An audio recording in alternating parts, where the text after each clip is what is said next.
kama kube itanka kanyen kali jabu itu lame ko balonta mo ka balontanke ni u ganyera u ka sagasa ubebe munu si porote u ka sagasa be tokodi balonta min fulen ni fengo fenye ka wori boane ka wori da koni mo min ganyera ka wori da ma obe balonta lawe haramu Sheikh Sal Fawzani ni tara hari internet la ka wojo ni akanya ni kali jabi chama benninka doni ke baw kanyu on soso to law anya fo nini sabab borala tilon ke site na dagara ko ka worida uda ka wori boke ala ko pasirge karasa ganyara fo nin sabade binye kala fili nyame kanyu gonda misu kanyu gonda na boran nin sabala te daga wori ko kake tilon ke site na be daga wori ko ka duala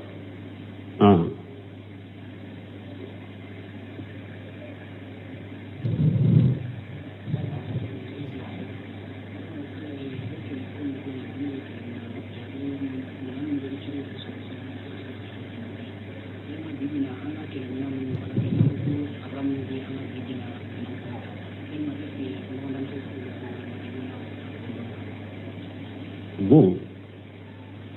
nyogonda bonda anyode fo nini sabate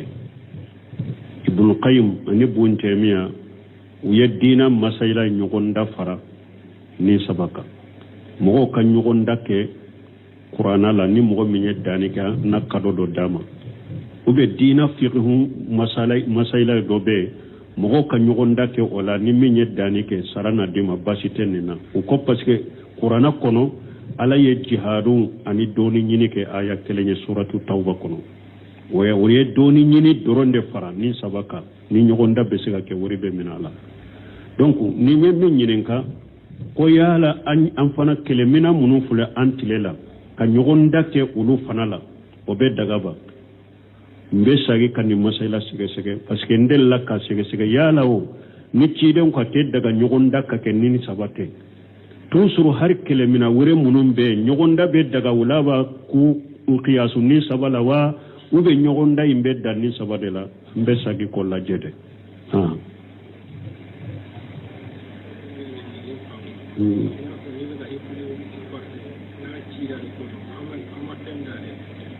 hari na cira kana wuri bo balontan kama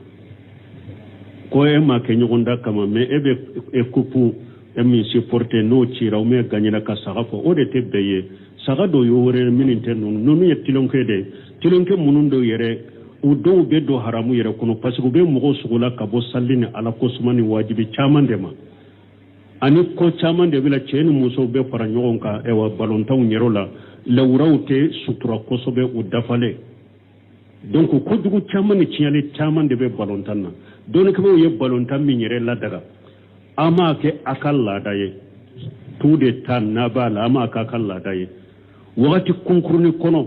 ance dama Allah raw sutura lendo wakati kunkuruni kono an kata balonta yoro dola pour kan fari bo nyogonna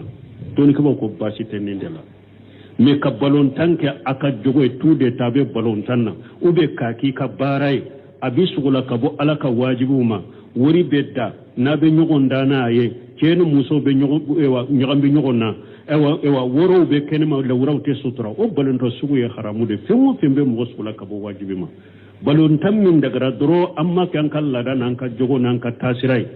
an ka tan nyogon soro yoro do lance dama do an kan fari bo nyogonna militi dama do kono atan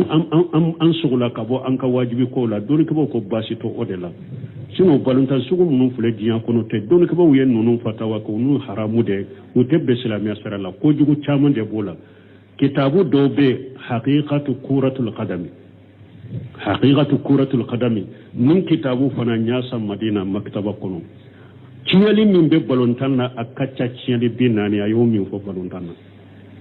aye ciyali min fo balontan na akacca ciyali binani no be balontan na ki haqiqatu kuratul qadami kitabu de bora balontan kama ciyali min bala ko jugu min bala tora min bala kitabu de dilalaka donc hada maden ka saga do don yero minte balontan koy iba sur emin bake ko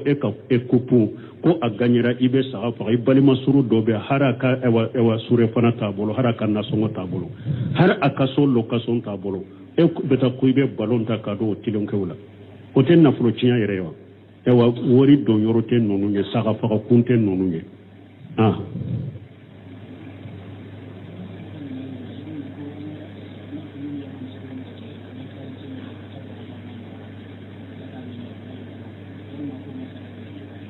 bon ko nan tilala sallu la ka kella daye akato ka nyon fo taqabbalallahu minna minkum dellatu la dinala ni hadama den tilala salli la dro jikiru debe ika ala ko suma isigile ube jole ube dale ni ne mo mi ma nyon fo adonna misiri kuna tuma nyogonye salli ko fe aka jikiru ko fe abese ka nyon fo me ka kella daye ka to ko do ke nyogonye salli ko fe taqabbalallahu minna minkum lesirtu la dinala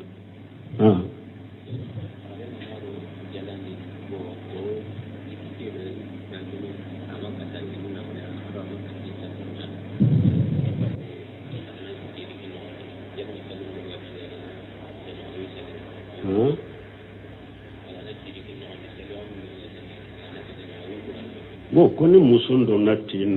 tin dimi bala maseka sallim a wakati temelala ni ajiginana asena bo saraba bonna ya soro tin ni bange joli de be nyugo fi asarali taka na ya soro salli wakati bedo wakati mi timbale mina wakati mi ya mina salli wakati mina tinya mina yoro mi ani bange joli de nana o sarali taka mena ya soro tinya mina fo kata wakati ba bange joli manala fo kata wakati ba o salli tara kada maseka salli na sene yara ko salli mena ya soro e wati ni bange joli de nana nyugo fi ni asene yara o sarali taka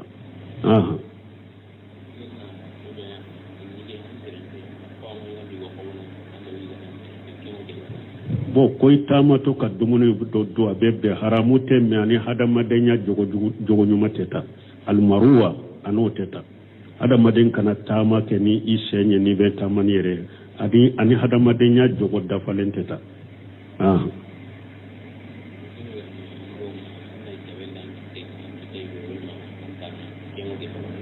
ko cheka jebeda tebbe cheka jabeda ye muso de ka koy ni mu cece ye jabeda i bolo ni shewna ci den ko manta ewa lana Allah al mutasabbihin min ar-rijal bin nisa ako ce munum be muso ladde ke udangale no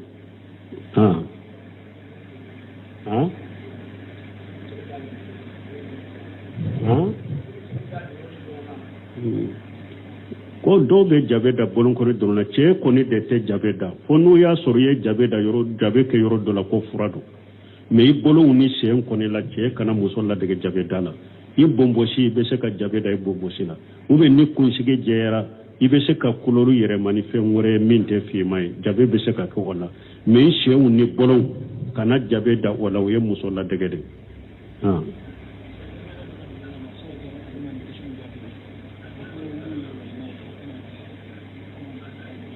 bon comme min ye wali makanka ke konyo de ko fe ube alhamdulillah nye bunu semnu ka kaseti min fo hari suro nye kaseti lamme ka ba o ya nyinin kan ninna ako wali ma yoro wali bala hari ka furusiri do ibe segi ka wali ma fa idonnani ibe doni muso ye sumi i ka wali ma be se ka fa idonnani muso adugu se je ka wali ma be se ka fa ako ibe yoro mi balo yoro mi dro la dai munyen ko la bashi tala ni ebe nyanama ya yoromi ni Allah da yulu bolo de ka furu shiri donde bi ka wali ma faga ko be se ka wali ma faga ebe nyanama ya yoromi ulo kan la da wuyede ni ebe doni muso ye sumi wali ma be faga odela ibe ka wali ma faga ebe nyanama ya yoromi nu kan la da yede ni donani ka muso de wali ma be faga ibe ka wali ma faga wa alaykum salam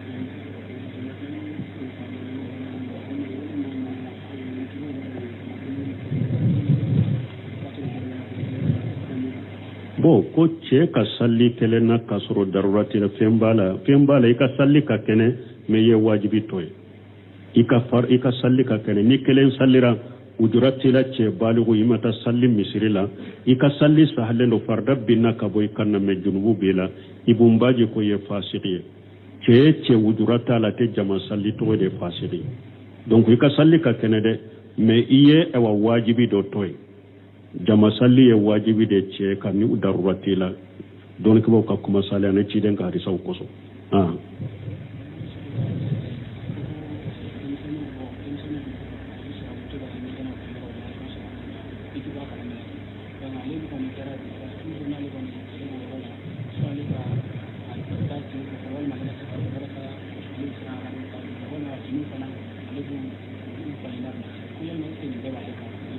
bo ko muso do ko demisenu yoro do demisenu be se ka sugune ke mo te bo kalama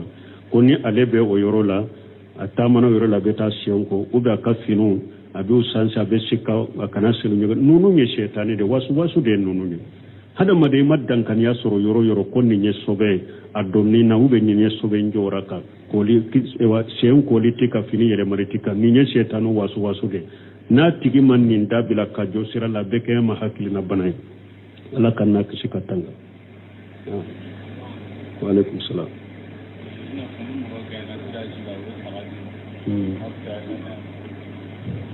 konni mo ganyana tiraji do be sagadi ma be sagati Allah ya haramu de inna Allah tayyibun la yaqbalu illa tayyiba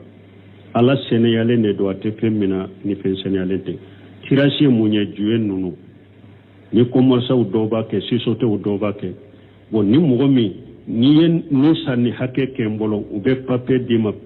ni mogomi nye ewa tike dima ni mogomi nye ni sanni hake ke ambolo ambe tiraji kani nyogonche ni mogomi ka sanni chayara kateme beka ebe ni soro nonu nye juwe de haramu do silamia sari Allah silama kanu mina kana dola juwe u de do haramu de do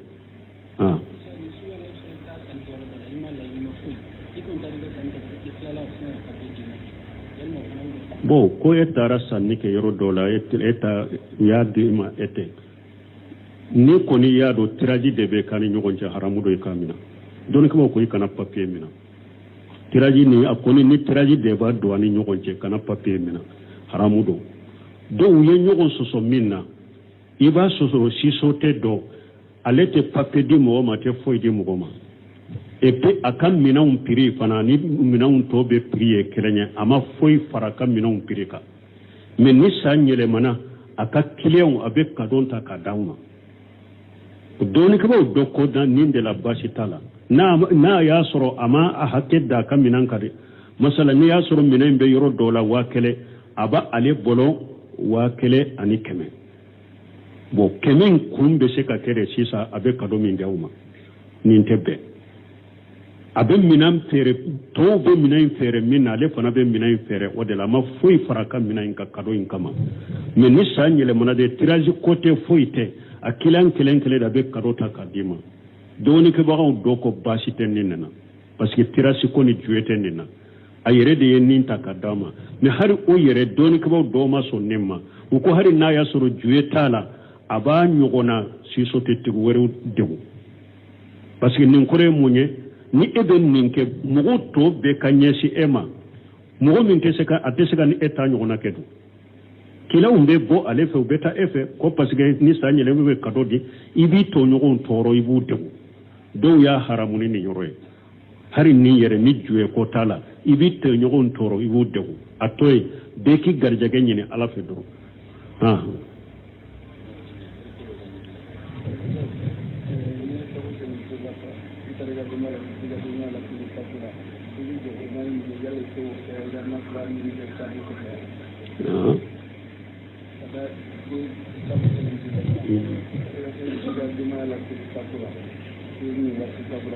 bo koni eye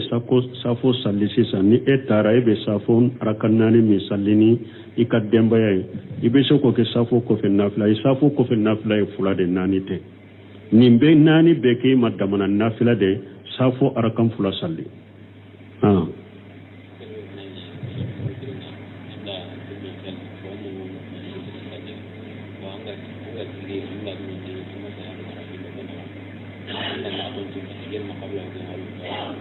bon koni mogo mi ni safuni wotiri de do e tun b'a fɛ ka fula de salli ka salamu bila ka wuli ka kelen salli mais e ɲinana ka wuli ka jɔ e hakili jigira i y'a kɛ naani a ɲuman sagi de ni kɔni ye fula de ŋana i ka salamu bila i ɲinana de sagi de i ka sigi i ka tahiya kɛ ka salamu bila i ka baada kɛ o kɔfɛ i bɛ wuli k'i ka wotiri salli i b'a kɛ o cogo de la wotiri an y'a fɔ cogo min salatu leyli masina sufe nafila ye fula de donc wotiri salli cogo kɔni i bɛ se ka saba in bɛ tugu ɲɔgɔn na i t'a kɛ naani ye dɛ ka saba in bɛ tugu ɲɔgɔn na sabanan ka tahiya kɛ ka salamu bila wotiri salli cogo bɛ se ka k'o ye ciden y'o kɛ a ka so kɔnɔ ou bien i ka fula salli ka salamu bila ka kelen salli donc ni e donna ni fula sallili de ka salamu bila o kɔfɛ i ka wuli ka kelen salli hari ni jɔlen de hakili jiginna sagi de i ka sigi ka tahiya kɛ ka salamu la ka baada kɛ o kɔfɛ i ka wuli k'i ka wotiri salli ni mɔgɔ min m'o kɛ baada b'i la kabula b'i la kɛ baada ni kabula b'i la farda la cogo min baada ni kabula bɛ mɔgɔ la nafila la o cogo kelen de la waalaikum salam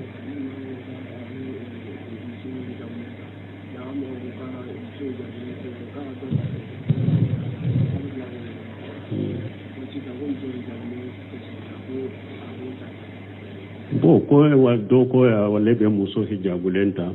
ko aya ka muso tadro o bena tile cide nyam min fo fazi faru bi jati din muso hijabulendeta dina tigi ciden ko iko deta min ka dina kana jogo kanya ka hijabu bala ode furu mais ni e muso furu ko hijabu tala ko e bena dila ni ale nana ke cinyadu iredu o garanti be bolo kaybu garanti te mo bolo mi sutura lendo nyini ko furu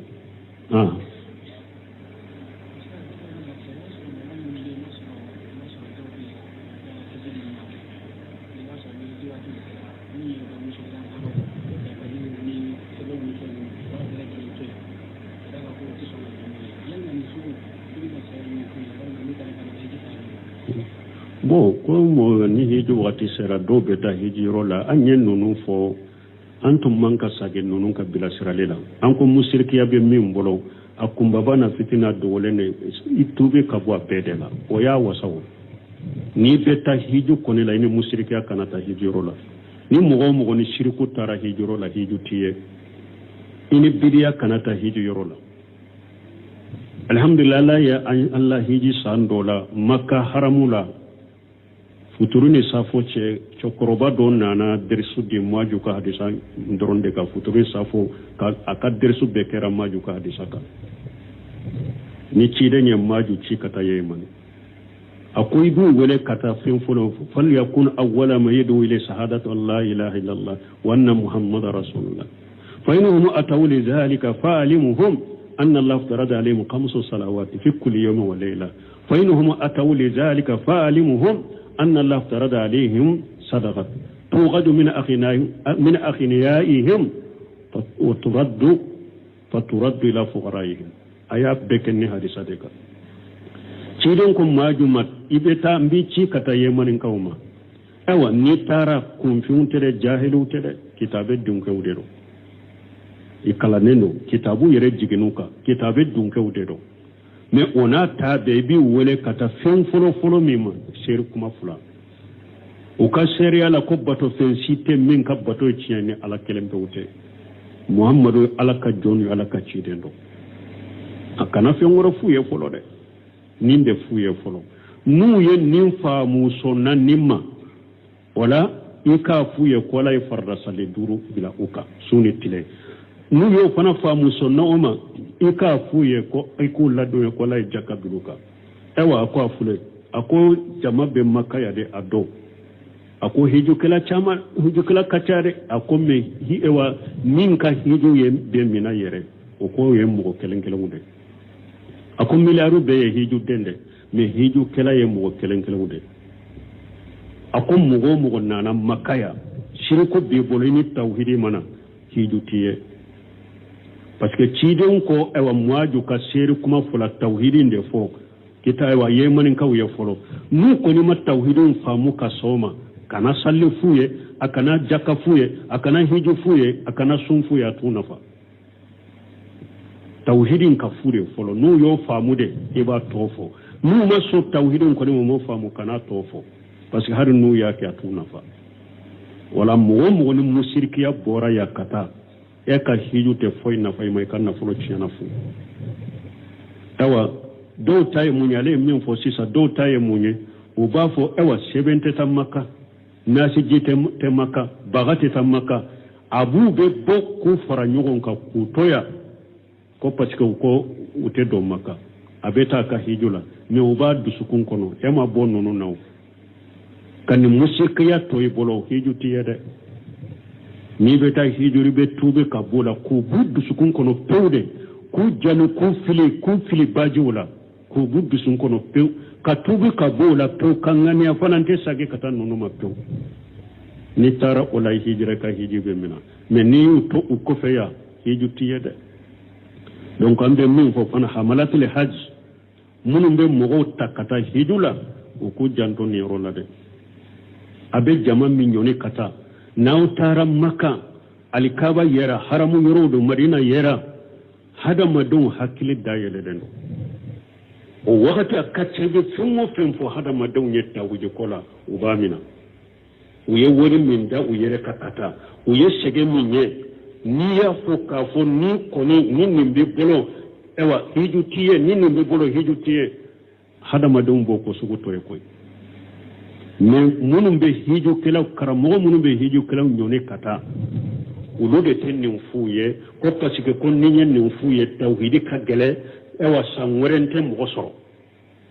mo be bakana u ka be tigen fe u ba fo ne ka ko ka gele ne ka kuma ka gele ne be wahabe wajulu de fo go ba toyno ode u be ta ke kira kuma wiye hiji rol ide tawhidi de fo alhamdulillah sandola minna ne tara zanzi minna mba tigi fo uyemmi koro dinne fana segu nye deresu minke maju ka hadisa ka isigile nye deresu imbe muy muren kunkola oh yemmi koro dinne ma minna eri kele nyake hadisa ka wallahi kuma bane ntara azanji tigi min fe mba fo jazaahullahu khaira ale fana sagira kam mi koro mina awa kwa ma yere nindungo kelen fo aye fenwo fen fawuye a nindingo kelen kala be alaka kuma ciden ka hadisa min be yelema de a fule ka bede fawuye o kele polisi koro do be a kasira aya ka telefoni bo ako aka musoma akon kali moro kile fule yamfe nasi butele nun ka sebe nun ka bagaw ba kono u boy kata be fili nima ke mayafa mbora bela bi mbora la shini tawfili numa tufuli maya paima ona chama min bena ewa neka ewa wajuli bane min benen kerfe ni benne bolo mali nin tubira ka bola ya ubanya wa mbafo ubanya ewa mbora la kacha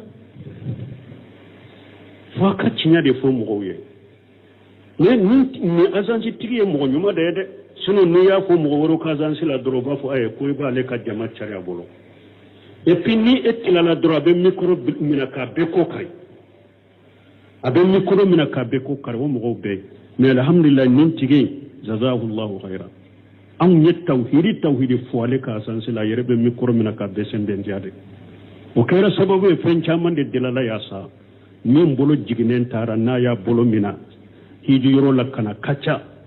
min ni sabe ni bagaw min ni saraka jugu ni bidaw tumbu bolo na au tubira ka bola akacha ya asa o yala tanuni alhamdulillah hada madon hakire dayile no hijiro la de me hamalatul haz chamam be ni hiju kelaw beta ma pote foylaw ka worwute de wori munu soro hiju do na daraw kala nyinu ka hammine ko yo doronde no mo ka tawhidinu ka sunna anu ko bo bidiyala chamam ka hammi to ede fana wajib raw ka hammi ka to ode ambe min fo o yo ode nyaton ko fe ya o tanye de tubi ka bola idusukun kono de ni ika fili ka boy bolo sino ni hijira musirka be bolo ala mako siti ka hijula tumame alayin nabi nyuma utanu kutanu ako law asraku la habita anhum ma kanu ya'malun ako ni nabi nyuma munu fulene ni ne yutanu ni nunun tunye fondo farane ala kantumbu ka bara be tiya ako chide nyerema ولقد أوحي إليك وإلى الذين من قبلك لئن أشركت ليحبطن عملك أقول تيد من يوهو تي إما إكلن تدا نبنيما منون تمنا إني ني على يوهو تي ولما كم يوهو تي إما تغمي إوا تيد يرني كتيد يفلني مسيركيا كفين دفرني على كم بيك بار بيتيا بيك بار بيتيا تيد كبار تيانا يرومي كبار بيتوي بولا تيدون تو كبار تيانا يرومي نمسيركيا مني ebo musiriya ke koy ka bara be toy bolo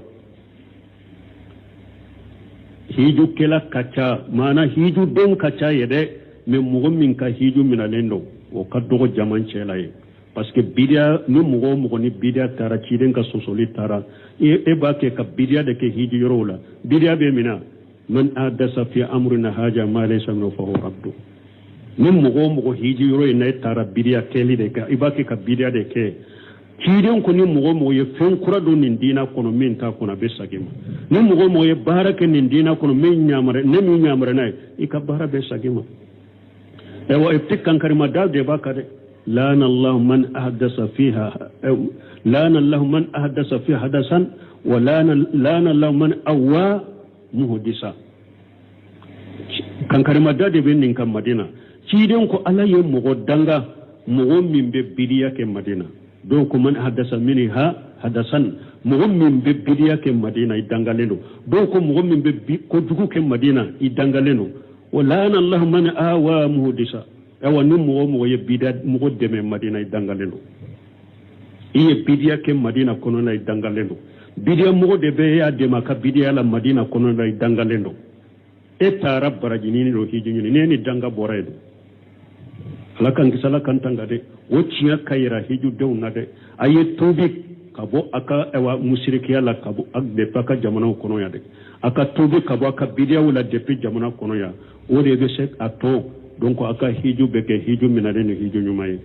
me bidiya ka musirikiya ka atara chogo me abino chogola kono yere bafu chogo am tara chogo me nanu mo be seka ne yele mawa ntara chogo me nana chogo e bonona e tara chogo min makka yana na uchogola